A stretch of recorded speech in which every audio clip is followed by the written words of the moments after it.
नमस्कार। आज हम बात करेंगे उस घटना की जिसने पूरे देश को हिलाकर रख दिया। लाल किले में हुए धमाके की। आखिर ये हुआ कैसे? इसके पीछे क्या था? और अब आगे क्या होगा? चलिए इस पूरी कहानी को समझते हैं। बिल्कुल यही आवाज थी उस वक्त हर किसी के दिल में। शॉकिंग, क्योंकि जब लाल किले जैसी जगह जो हमारी शान है वहां ऐसा कुछ होता है तो यकीन मानिए पूरा देश सन्नाटे में आ जाता है। और खबर बस इतनी सी थी, लेकिन इसका असर बहुत गहरा था। दिल्ली का दिल, लाल किला, एक जोरदार धमाके से गूंज उठा और इस गूंज ने पूरे देश में एक चिंता की लहर दौड़ा दी।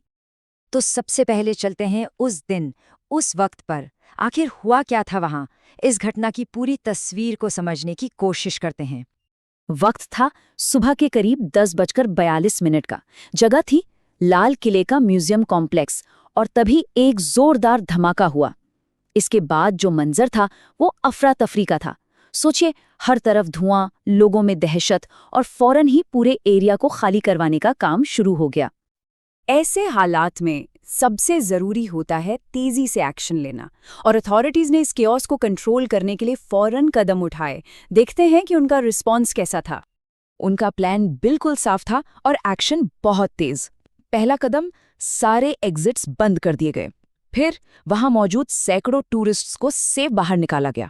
इमरजेंसी टीम्स अपनी जगह पहुंची और पूरे एरिया को लॉकडाउन कर दिया गया। एकदम कोऑर्डिनेटेड रिस्पॉन्स। और इस सब में कितना वक्त लगा?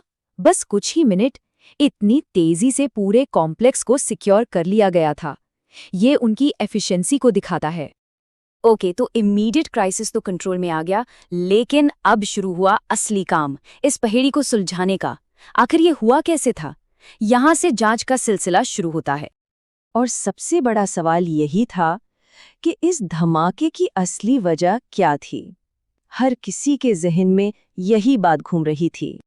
अब देखिए, इन्वेस्टिगेटर्स के सामने दो थ्योरीज थीं। एक कि ये एक एक्सीडेंट हो सकता है, जैसे कोई गैस लीक, और दूसरी कि ये एक सोची समझी साजिश थी। लेकिन जो शुरुआती सबूत मिल रहे थे, जैसे ब्लास्ट का पैटर्न और वहां मिले रेजिड्यू, वो साफ साफ दूसरी थ्योरी की तरफ, मतलब एक डेलिबरेट एक्ट की तरफ इशारा कर रहे थे। और दिल्ली पुलिस के सोर्सेज भी शुरू से यही मानकर चल रहे थे।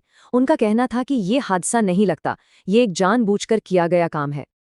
जब मामला इतना संगीन हो तो जांच भी सबसे बड़ी एजेंसी करती है। इसलिए इस केस को नेशनल इन्वेस्टिगेशन एजेंसी यानी एनआईए को सौंपा गया। अब उनकी टीमें सीसीटीवी फुटेज चेक कर रही हैं और फॉरेंसिक एक्सपर्ट्स हर छोटे से छोटे सबूत को एनालाइज कर रहे हैं। लेकिन इस पूरी कहानी में एक ऐसा पहलू है जो इस घटना को एक अलग ही लेवल पर ले जाता है। एक ऐसी चीज जो इसे और भी ज्यादा संगीन बना देती है। जी हाँ, इस कहानी में एक ट्विस्ट है। एक ऐसी खबर जिसने सिक्योरिटी एजेंसीज के भी कान खड़े कर दिए।